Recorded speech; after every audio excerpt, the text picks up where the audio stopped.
এসেছো একা, তুমি যাবে একা। যেদিন এসেছিলে বাবা সেদিন পরনে কিছু ছিল না, আর যেদিন ভব ছেড়ে চলে যাবে সেদিনও সাথে করে কিছু নিয়ে যাবে না। এসেছো একা, যাবে একা, কিন্তু মনে রেখো মা, যাদের জন্য তুমি কৃষ্ণ ভজন বলে যাচ্ছ, যাদের আগলে বসে আছো, কখন করব হরিনাম, কখন ভগবানের ডাকবো, সময় পাচ্ছি না, যাদের জন্য তুমি হেলায় হারিয়ে দিচ্ছ সময়, কেউ কি তোমার সাথে যাবে? যাবে না। তাহলে শেষের দিনে তোমার সঙ্গী হবে কে? এই যে এতদিন ধরে আমার কমিটি দাদা ভাইরা কত বছর ধরে যাত্রা নাটক ফাংশন করলো, কিছু কি সাথে গেল? গেল না। তাহলে শেষের দিনে সাথী হবে কে? এই হরি নামে যাবে। একটু সকাল সকাল ভজন করতে হবে, কারণ আপনারা জানেন শিশুকালে কৃষ্ণ ভজে কৃষ্ণ পাবার আসে, কৃষ্ণ পাবার আসে। ওগো যৌবন কালে কৃষ্ণ ভজে আসে বা না আসে, আসে বা না আসে। ওগো বৃদ্ধ কালে কৃষ্ণ ভজে জমে রতন আসে। মাইরা কীর্তন শুনলে হবে না, একটু হৃদয়ঙ্গ করতে হবে। সকাল সকাল ভজন করতে বলছি, আবার বলছি শিশুকালে কৃষ্ণ ভজে কৃষ্ণ পাবার আসে, যৌবনেতে কৃষ্ণ ভজে আসে বা না আসে, বৃদ্ধকালে কৃষ্ণ ভজে জমের তর আসে। কিন্তু মহাজনেরা বলছেন সকাল বেলাটা হলো বাবা দেহতত্ত্বে আমাদের কুড়ি ফুল, যেমন কুড়ি ফুল তুলে গোবিন্দ সেবাই দেওয়া যায় না বাবা, কুড়ি ফুল ভজনের অধিকার পায় না। অমাইরা কুড়ি ফুল সম বাল্যকাল। এই ছোট ছোট ছেলে মেয়েরা বসবে কীর্তন আসরে মা, কিন্তু ওদের কি অত অভিজ্ঞতা আছে কীর্তন সম্পর্কে? অভিজ্ঞতা নাই, কারণ আমরা তো আর সেই ধ্রুবের মা হতে পারিনি আর প্রহ্লাদের মা হতে পারিনি বাবা। হরি বল। এই ধ্রুব বলো আর প্রহ্লাদ বলো বাবা, এমনি এমনি কৃপা পাইনি জানো। ধ্রুব 5 বছরে কৃপা পেয়েছিল, আর কৃপা পেয়ে বাবা ধ্রুবের মনে একটা অহংকার জন্মেছিল। ভালো করে শুনবেন কথাটা, যে ভাগবতে ধ্রুবের চরিত্র আমরা শ্রবণ করি, সেই ধ্রুবের 5 বছর বয়সে ভগবানের নারায়ণের কৃপা পেয়েছিল, আর কৃপা পাবার পরে বাবা ধ্রুবের মনে একটা অহংকার জন্মেছিল। কি অহংকার না, দেখো জগতে আমি 5 বছর বয়স, ধ্রুবের মনে অহংকার জন্মালো, প্রভু আমার মতো বড় ভক্ত আর কেউ নেই, তুমি দেখেছো আমি 5 বছরে তোমার কৃপা লাভ করতে পেরে গেলাম, আরে আমার মতো বড় ভক্ত তুমি আজ জগতে দেখাতে পারবে?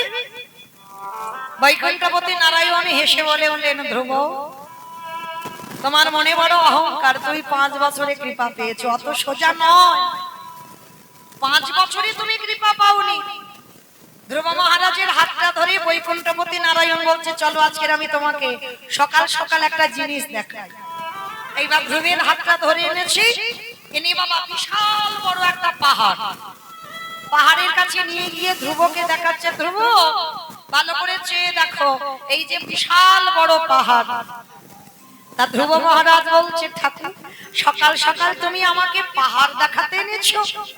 বলে, ধ্রুব আমি তোমাকে পাহাড় দেখাতে আনি না। তাহলে তুমি কি দেখাতে এনেছো? বলে, ধ্রুব ভালো করে পাহাড়টা একবার কান পেতে শোনো তো দেখি। যেই না ধ্রুব মহারাজ পাহাড়ের কাছে গেছে আর পাহাড়ের কাছে গিয়ে কানটা পেতেছে, ওই পাহাড়ের ভিতর থেকে কৃষ্ণ কৃষ্ণ কৃষ্ণ কৃষ্ণ কৃষ্ণ কৃষ্ণ কৃষ্ণ হে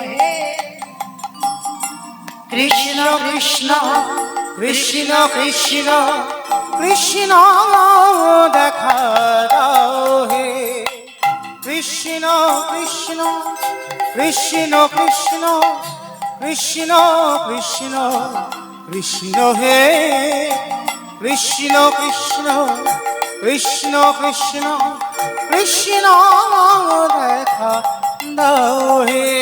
চমকে উঠেছে ধ্রুব, প্রভু প্রভু এই পাহাড়ের ভিতরে বসে বসে কে কৃষ্ণ নাম করছে আমি এক্ষুনি শুনতে পেলাম। ভগবান ধ্রুবের হাতটা ধরে বলছে, ধ্রুব পাহাড়ের ভিতরে কেউ বসে নাম করছে না। বলে তাহলে প্রভু আমি তো সাক্ষাৎ শুনতে পেলাম কানে, কে যেন বসে বসে কৃষ্ণ নাম করছে। বলে না ধ্রুব, ভালো করে লক্ষ্য করে দেখো, নিখুঁত করে ওই পাহাড়টা কি দিয়ে তৈরি হয়েছে।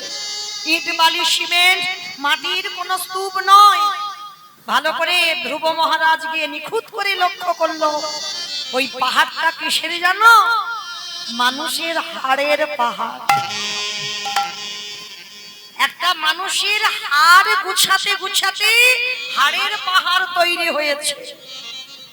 ধ্রুব মহারাজ দর্শন করে ভালো করে প্রভুকে প্রশ্ন করলো, প্রভু আমি ভালো করে নিখুঁত করে দেখলাম এত মানুষের হাড়, হাড় দিয়ে এত বড় পাহাড় কি করে হলো, আর কারই বার হাড়? বলে ধ্রুব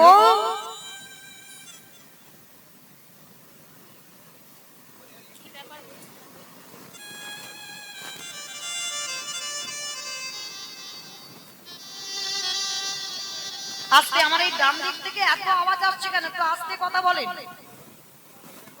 আপনারা যদি কথা বলবেন তাহলে আমি গান গাইবো কি করে? এত কথার আওয়াজ আসছে। যারা কথা বলছেন একটু সরে গিয়ে কথা বলেন। কমিটি ভাইদের কাছে আমার অনুরোধ, একটু বাইরে গিয়ে কথা বলেন। নিতাই গৌর প্রেমানন্দে হরি বল, হরি বল, হরি বল। কারণ বাবা এটা তো কীর্তন, ভাবচ্যুত হলে কীর্তন হয় না। কারণ এটা অন্য অনুষ্ঠান হলে আজে বাজে কথা কানে এলে তাহলে হয়, কিন্তু কীর্তন হয় না। কারণ অনেক অর্থ অনেক খরচ করে তবে বাবা একটু ভাব পাওয়া যায়। আর যদি আজে বাজে কথা আসে তো তখন অসুবিধা হয়ে যায়। চরণ ধরে বলবে একটু গন্ডগোল করেন, একটু বাইরে গিয়ে করেন। হরি বল। তা ধ্রুব মহারাজ যেই না প্রশ্ন করেছে, প্রভু এ তো মানুষের হাড়। বলে হ্যাঁ ধ্রুব, ওই মানুষের হাড়ের ভিতর দিয়ে কৃষ্ণ নামের প্রতিধ্বনি পাচ্ছে। ধ্রুব প্রশ্ন করলো, ঠাকুর হাড়ে কৃষ্ণ বলে? এটা কোনোদিন হতে পারে যে মানুষের হাড় কৃষ্ণ নাম বলবে? কি করে বলবে? বলে বলে ধ্রুব বলে। কারণ এই জগতে ত্রিলোকের বড় বৈষ্ণব যিনি হচ্ছেন বাবা ভোলানাথ, আর এই ভোলানাথের গলায় ছিল বাবা হাড়ের মালা। হরি বল।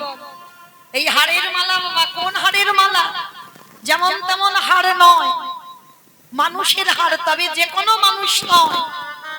বাবা ভোলানাথ তো বৈষ্ণব।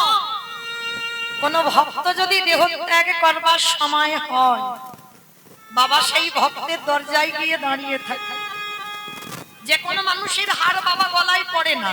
বাবার তো সব থেকে প্রিয় জায়গা হচ্ছে বাবা শ্মশান। কেন শ্মশানে থাকে জানো? মরা পুড়িয়ে যখন ছাইগুলো ফেলে চলে আসে, বাবা ওই ছাই ভস্মগুলো মাই গায়ে মাখে। তবে যে কোনো ছাই নয়, যদি কৃষ্ণ ভক্ত দেহ রাখে, সেই কৃষ্ণ ভক্তের ছাই বাবা সারা গায়ে মাখে। নিতাই গৌর হরি বল, হরি বল, হরি বল। আর ওই ছাই খুঁজতে খুঁজতে যদি এক টুকরো হাড় পেয়ে যায়, বাবা জানে কৃষ্ণ ভক্ত যদি দেহ রাখে, যদি এই জগতে কোন ভক্ত কৃষ্ণ নাম বলতে বলতে যদি তার দেহ থেকে প্রাণ পাখি চলে যায়, তার হাড়ের ভিতরে বাবা কৃষ্ণ নামের প্রতিধ্বনি বাজে। তাই তো বাবা হাড়ের মালা করে গলায় পড়তো। কেন?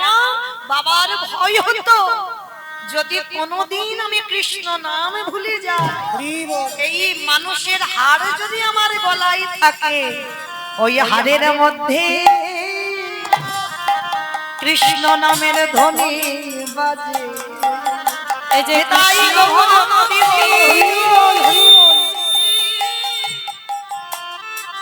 এই যে কৃষ্ণ ভক্তে হাড় বটে, এই হাড়ের মধ্যে কৃষ্ণ বলে। অমাইরা এই পরম বৈষ্ণব বাবা ভোলানাথ কত সহিষ্ণুতা দেখেন। বৈষ্ণব হলে হবে না, ত্রিনাদপি শুনেছেন তরুরিব সহিষ্ণু না, অমানিনা মানদিন কীর্তনিমা সদা হরি। আর আগে বৈষ্ণবতা অর্জন করতে গেলে বাবা সহিষ্ণুতা লাগবে। যেমন দেখেন গাছ দাঁড়িয়ে থাকে, এই এত রোদ এত গরম, কোনদিন গাছ তো বলে না আমার একটু এসি লাগিয়ে দাও, বলে না আমার একটু গাছের গায়ে পাখা লাগিয়ে দাও, সারাক্ষণ বৃষ্টিতে ভিজবে।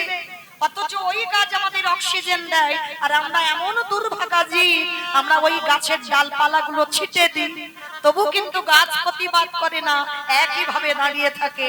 কত কষ্ট সহ্য করে।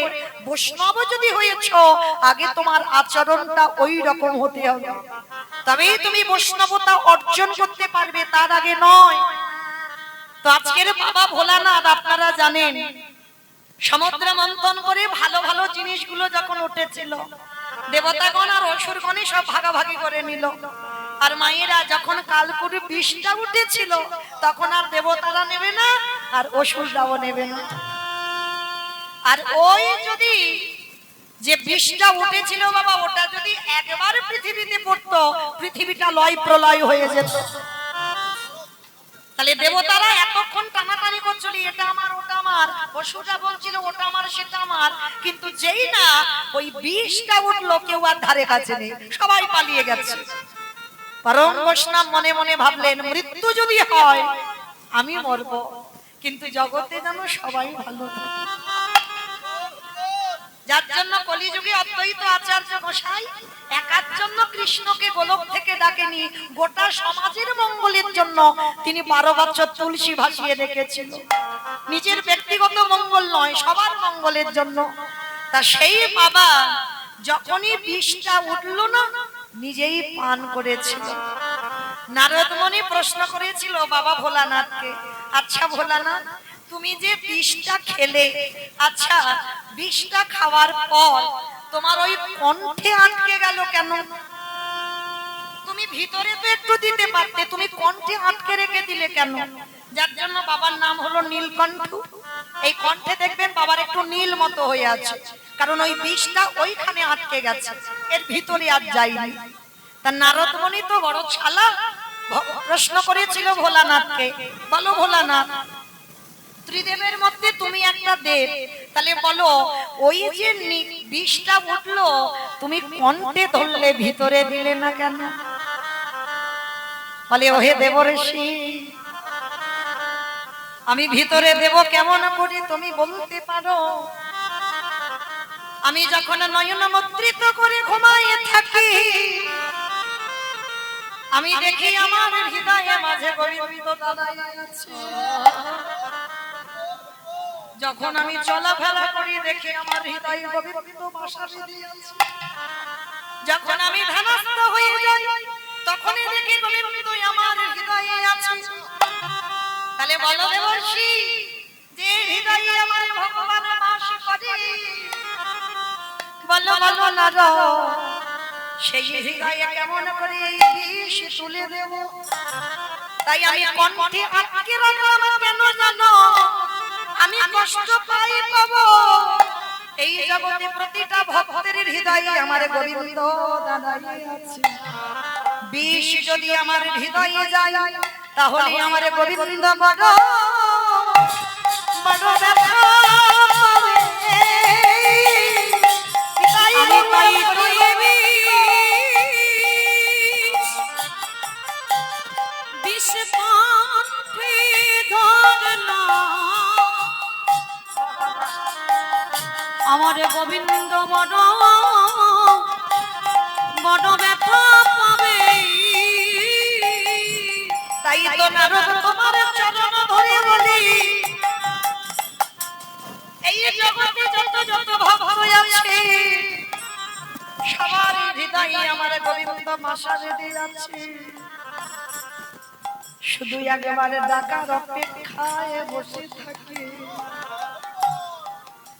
যে জন ডাকার মতো যে জন ভালোবাসার মতো বাসিতে পারে, আমার ভগবান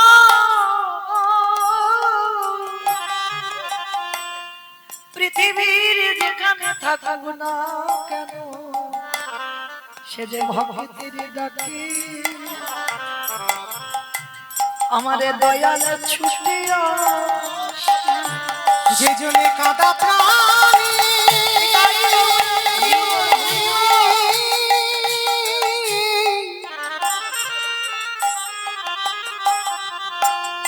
যে জনে কাঁদা প্রাণী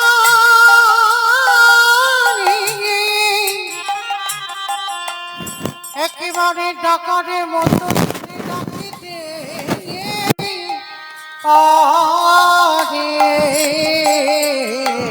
সেই ভক্তের ডাকে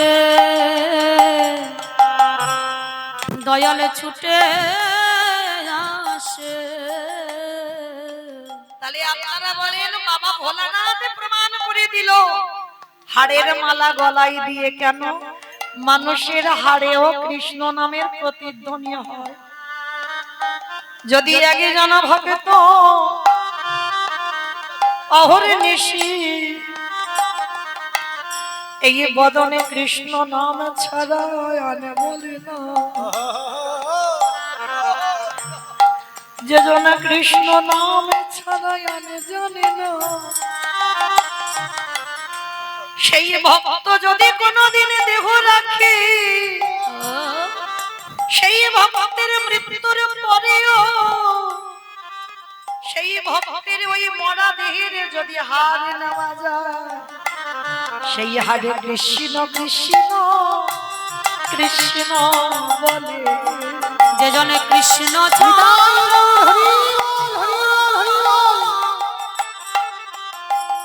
যে জনে কৃষ্ণ ছাড়া জানে না সেই ভক্তের হরে কৃষ্ণ কৃষ্ণ কৃষ্ণ বলে। এই জগতে ভক্ত যদি হতে চাও তাহলে কি করতে হবে জানো? ভক্তের পদ ধুলা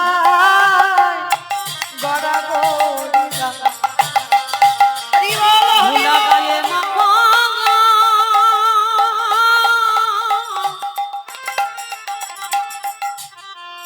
ধুলা গায়ে মাখো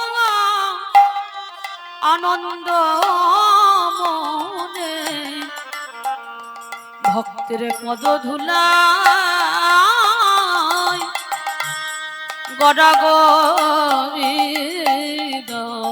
এই যে ভক্তের পদ ধুলা নয় গোপী পদ রেণু কি গো এই ধুলা মেখেছিল নন্দের বেটা কানু। আমারে ভগবান ভক্তির পদ ধুলা পাবানের জন্য তাদের যুগে যুগে ছুটে আসা ভক্তির পদ ধুলা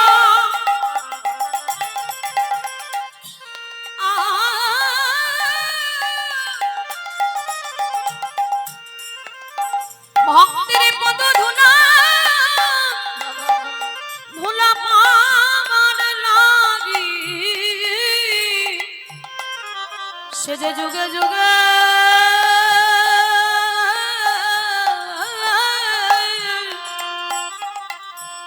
ভগবান হয়ে ছুটে আসে আসে। তাহলে সেই বাবা ভোলানাথ জগৎকে শেখালো কৃষ্ণ ভক্ত যদি মারা যায় তার এই দেহের হাড় পর্যন্ত কৃষ্ণ বলে। সেটা প্রমাণ ভগবান ধ্রুবকে বলছে, ধ্রুব এই যে হাড়গুলো দেখতে পাচ্ছ এটা মানুষের হাড়। ধ্রুব প্রশ্ন করলো, প্রভু গো তুমি একবারে বলে দাও সে কত বড় ভক্ত যে ভক্তের হাড়ে এখনো কৃষ্ণ নামের প্রতিধ্বনি বাজে। বৈকুণ্ঠপতি নারায়ণ বললেন, ধ্রুব এক জন্মের সাধনাতে আমার পাওয়া যায় না, কোটি কোটি জন্মের সাধনা যদি না থাকে। কি গো মাইরা, এই যে আপনারা কত বয়স জ্যেষ্ঠ বা জ্যেষ্ঠা বসে আছেন, আপনাদের চরণে আমি অনেক ছোট অনেক কনিষ্ঠা, তাহলে এই জায়গায় দাঁড়াবার সাহস কি বাবা এক জন্মে হয়েছে? এই যে গুরুজনদের সামনে দাঁড়িয়ে কীর্তন গাওয়া এ ক্ষমতা বাবা এক জন্মের সাধনা নয়, অনেক জন্মের সাধনা আছে, তারপরেই তো আপনাদের চরণে দাঁড়াতে পেরেছে। তা ধ্রুব মহারাজ 5 বছরে কৃপা পেয়েছিল কেন? নারায়ণ বলছে শোনো ধ্রুব, এই যে হাড়গুলো দেখছো না, এই যতগুলো হাড় সবকটা হাড়ই তোমার দেহের হাড়। ধ্রুব শোনা মাত্র চমকে উঠেছে, ঠাকুর আমার দেহের হাড়? বলে হ্যাঁ। ওগো ধ্রুব মহারাজ, যতবার তুমি পৃথিবীতে এলে ততবার তুমি কৃষ্ণ ভক্ত হয়ে জন্মেছ, আর যতবার তুমি দেহ ত্যাগ করেছ, তোমার দেহটাকে নিয়ে যখন শ্মশানে যেত, আর আমি ভগবানের রাতের অন্ধকারে গিয়ে এক টুকরো হাড় যদি পেয়ে যাই, আমি ভগবান হয়ে কি করতাম জানো? তোমার ওই প্রতিটা জন্মের একটা একটা করে হাড় গুছাতে গুছাতে আজ হাড়ের পাহাড় তৈরি হয়েছে। তাহলে অনুভব করে দেখেন বাবা, কত জনম মরলে বাঁচলে তবে একটা হাড়ের পাহাড় তৈরি হয়। প্রতি জন্মে একটা একটা করে হাড় নিয়েছে ভগবান, গুছিয়ে রেখেছে, আর সেই হাড়ের পাহাড় ধ্রুবকে দেখালো। এইবার ধ্রুবের চৈতন্য হলো, হে দয়াময়, আজ আমার চেতনা হয়ে গেল, এক জন্মেতে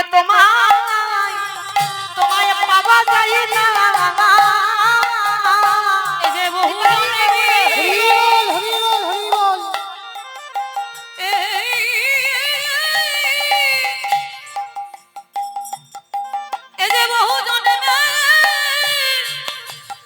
জন্মের সাধনা,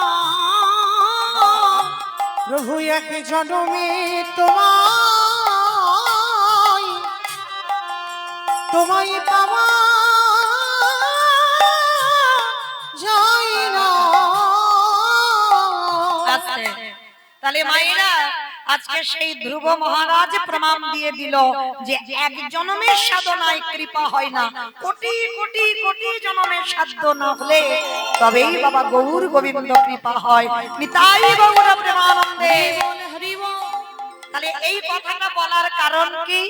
কীর্তনের প্রারম্ভে যে ভাইদের উদ্যোগী আজকের কীর্তন, আশীর্বাদ করবেন ওদের যেন এই রকম এতদিন যে অনুষ্ঠান করেছে সেই অনুষ্ঠান ভুলে গিয়ে আজকের কীর্তনে যোগ দিয়েছে। তাহলে বুঝলাম কি, শেষের দিনে যতই বাবা নাচানাচি করো না কেন, যতই ধুমধাড়াক্কা বাজনা বাজাও না কেন, কিছু তোমার সাথী হবে না, সাথী হবে এই কৃষ্ণ নাম, হরি নাম। আর যদি করতেই হয় সকাল সকাল করো, বিকাল গড়ালে হবে না। কি বাবা বিকাল গড়ালে হবে? দন্ত পড়ে যাবে, কেশে পেকে যাবে, শরীরের চামড়া গুলোই আলাদা হবে, ওই হরি বলে বলা হবে না, তখন জিহ্বাতে হবি বলে উচ্চারণ হবে, ওই ফুল গোবিন্দ সেবায় আর লাগবে না, আন্নিক করতে বসলে শরীর অলস হয়ে যাবে। হরি বল। তাহলে এ ফুল গোবিন্দ সেবা লাগবে না, তাহলে সেবা কোন ফুল দেবি? আজকের ফোঁটা ফুল। আর আজকের ফোঁটা ফুল সম আমারই যৌবন কাল। গোবিন্দ বললেন রাধে গো, আমি যৌবনে বড় ভালোবাসি, বলিও গো প্রেম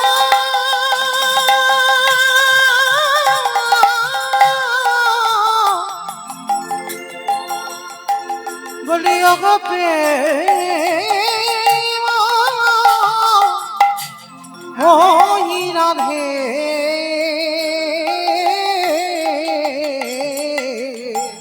রাধে আমি যৌবন বড় বড় ভালোবাসি। তাহলে চলেন আজকে আমরা সবাই সেই যৌবন কালে গোবিন্দ সেবা করব, গোবিন্দ পূজা করব। তবে বাবা একটু নদিয়ায় তো যেতে হবে, কি মাইনা হবে না? সংকীর্তন পিতা শ্রীকৃষ্ণ চৈতন্য, সংকীর্তন যোগ্যী তারি যেই ভজে সেই বড় ধন্য। যুগ ধর্ম প্রবর্তক নাম সংকীর্তন চারি ভাব ভক্তি দিয়া নাচাই ভুবন আপনি ভক্ত ভাব করি অঙ্গীকার আপনি না করলে ধর্ম জীবের শেখানো না যায় আপনি আচরি ধর্ম জীবের শিখায় এই তো সিদ্ধান্ত গীতা ভাগবতে গায় এই মতো কলিকালে প্রথম সন্ধ্যায় অবতীর্ণ হলেন কৃষ্ণ আপনি নদী আয় হরি হরি বল হরি বল হরি বল। তাহলে চলেন আমরা সবাই যাব নদী আয় কি মাইরা সবাই যাবেন তো বাহ হ্যাঁ মা সবাই যদি চলে যায় তাহলে কীর্তন কাকে নিয়ে হবে একা একা কীর্তন হয় কখনো হবে না একা একা যদি কীর্তন হতো বাবা সত্য যুগে ভগবান চার নারায়ণ হয়ে খেলা করেছিল ত্রেতা যুগে চার ভাই হয়ে খেলা করলো দাপার যুগে 12 জন প্রধান 12 জন উপপ্রধান মানে মোট 24 জন বন্ধু নিয়ে খেলা করলো কিন্তু খেলায় সুখ হলো না কেন ভগবান বলছে এই গুণাগত মানুষ নিয়ে খেলে আনন্দ হচ্ছে না এবার খেলোয়াড়ের সংখ্যাগুলো একটু বাড়াতে হবে মানে অগন্তি মানে হিসাব থাকবে না যার জন্য কলিযুগে চৈতন্য মহাপ্রভু যে খেলাটা খেলছে হরি বল বাবা এই খেলাতে কোনো হার জিত হয় না মানে দেখবেন ফুটবল বলো ক্রিকেট বলো কবাডি বলো যে কোনো খেলা এক পক্ষ হারে এক পক্ষ জেতে কিন্তু এই খেলাতে যারা যোগ দেয় বলি দেখো দেখো সবাই জেতে বলে সবাই যেতে বলি সবাই জেতে বলে এ খেলাটি যারা খেলে তারা সবাই যেতে আসলে তাহলে মাইরা এই খেলায় আমরা কেউ হেরে যাব না সবাই জিতে যাব আর এই খেলার ধরনটা কেমন জানো বলি ধরা ধরি আর জড়া জড়ি বলে ধরা ধরে তাই বউটা ধরি বলে ধরা ধরিয়া ঝরা যদি বলে এদি ভক্তির প্রেমে গড়া গড়ি এই যে ধরা ধরিয়া ঝরা যদি আস্তে আমাইরা খেলাটা বুঝতে পেরেছো জড়া জড়ি আর ধরা ধরি মানে এখানে ছোট বড় কিন্তু বিচার নাই কি করে জানো আজ পিতা ধরে পুত্রের পাই দেখো পিতা ধরে দেখো পিতার হরে পুত্রের পাই এই হরি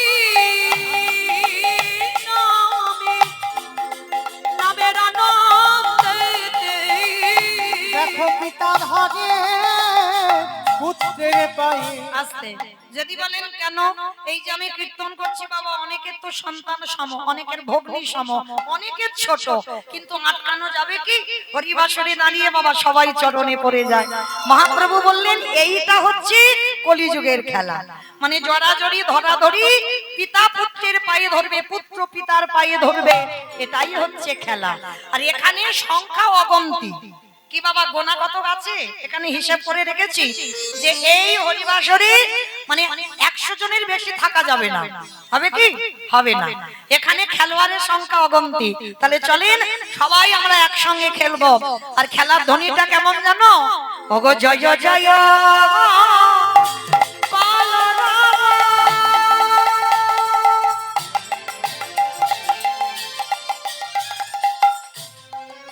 নদিয়া নগরে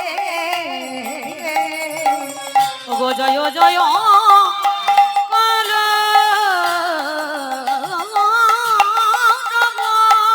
আস্তে মাইরা বলো তো কলরব মানে কি মারামারি কলরব মানে মারামারি কলরব মানে কি হ্যাঁ গন্ডগোল হইচই এই যে একটু আগে হচ্ছিল খেলা নয় ওটা সংসারের জন্য গন্ডগোল হচ্ছে ওই গন্ডগোল এখানে বললে হবে না গন্ডগোলটা কি হবে মাত্র 3টে ধ্বনি শঙ্কর ধ্বনি উলুদ ধ্বনি আর যাদের যাদের হাত আছে যাদের নাই বলবো না কি মা সবার আছে তো যাদের আছে বাবা একবার দেখান নিতাই গৌর প্রেমানন্দে হরি হরি বল হরি বল বেশ কই এবারে উলুদ ধ্বনি দাও আজ জয় জয় কলরব আমার গোনামি গোনা গোনা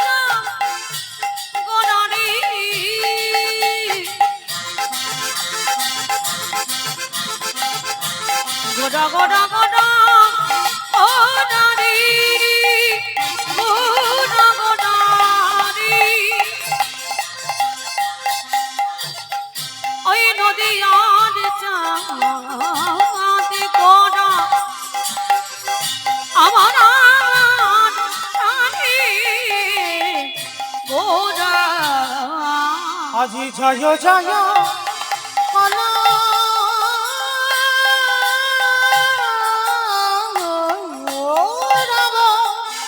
ওই না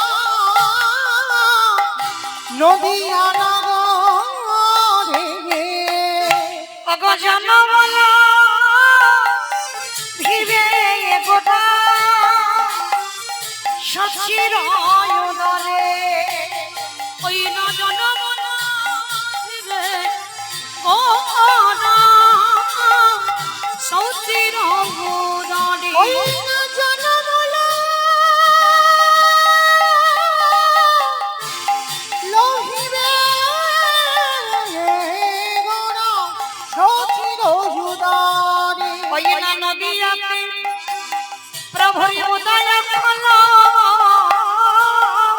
ওই নদীতে গৌরদারি হন্না অবরাধা প্রেমে আশাদিতে ওই নদীতে উদয় হলো রাধা প্রেমে আশাদিতে ওই নদীতে উদয় মুখে প্রেমানন্দে হরি বল নদীতে হরি বল হরি বল নদীতে উদয় হলো নদীতে উদয় হলো এবার জনমল ভীমে ঘোরা সচির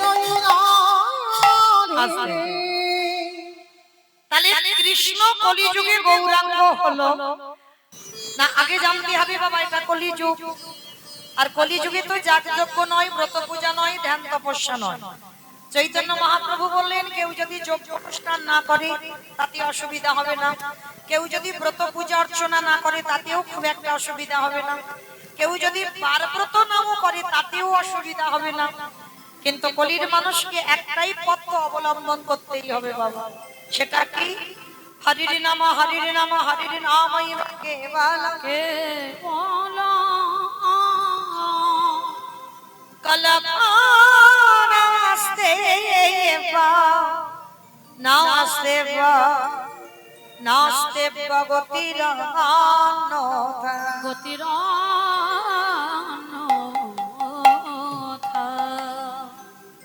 কলির মানুষের হরিনাম ছাড়া কোনো গতি নাই কোনো গতি নাই কোনো গতি নাই যে যাই করো না কেন বাবা যেমন আমার এই কমিটি ভাইরা এখানে নাকি যাত্রা নাটক ফাংশন অনেক কিছু অনুষ্ঠান করেছে কিন্তু আজকে দেখেন শেষ পদ্ধতিটা ধরতে হলো কি এই হরিনাম সংকীর্তন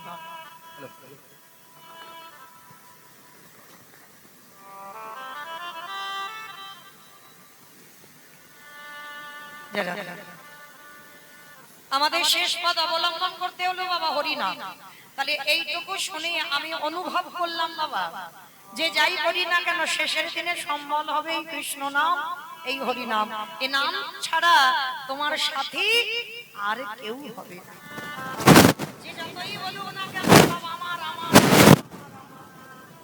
ছেলে আমার মেয়ে আমার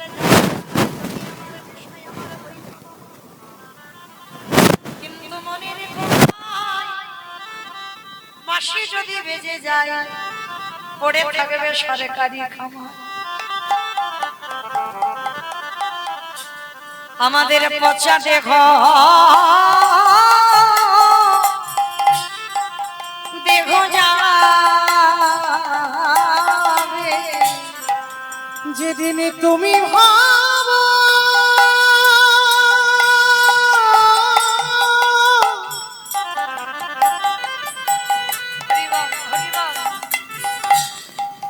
যেদিন তুমি ভাবো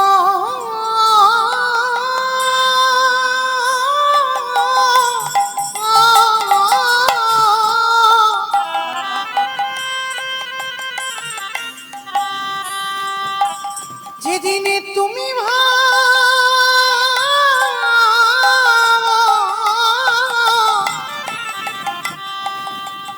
ওই ভাব পারে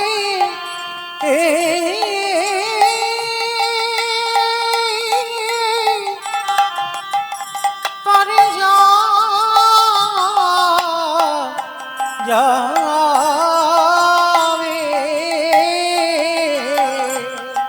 সেই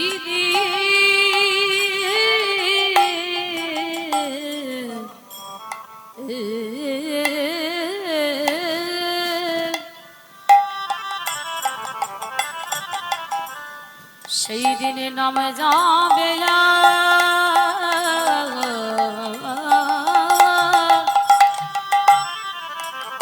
হরিবল হরিবল। আমাদের পচা দেহ ও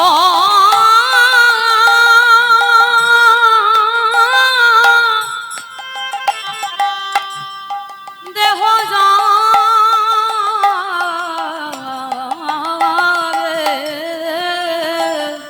আমরা সময়ে থাকিতে কৃষ্ণ ভজন করিলাম না ভয়। শুধু আশা জাগা আমাদের সার হলো।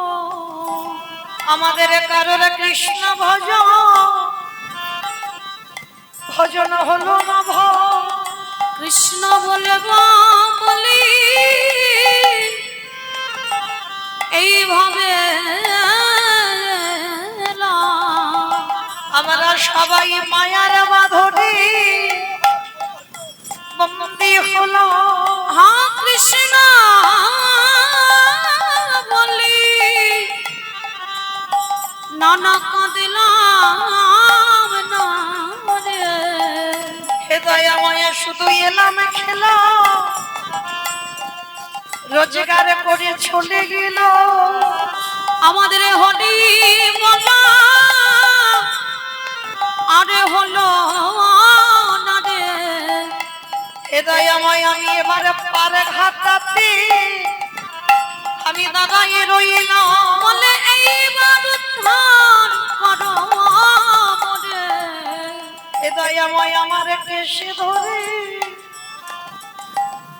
ধরে টেনে নিও। আমি মায়া মাঝি আজ পরে আছি। হেদয়া মায়া যেন পতিতে বলে ঠেলে দিও না। তুমি তো পতিতে পাবা অগনামে ধরেছ।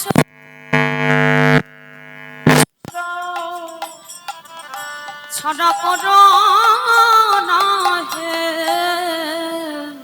আস্তে আস্তে আস্তে মাগো, কথা নয় কথা নয়, একটু গন্ডগোল হচ্ছে, বড় গন্ডগোল হচ্ছে। সবার মাইকটা প্রবলেম হচ্ছে কেন দাদা? বক্সের এত আওয়াজ হচ্ছে নাকি বুঝতেই পারছে না। হরি বল। যারা এই জগতে মায়েরা যদি ভজন করতে হয় বাবা, আর গৌর হয়ে সে নদী আর মাটিতে কি করছে?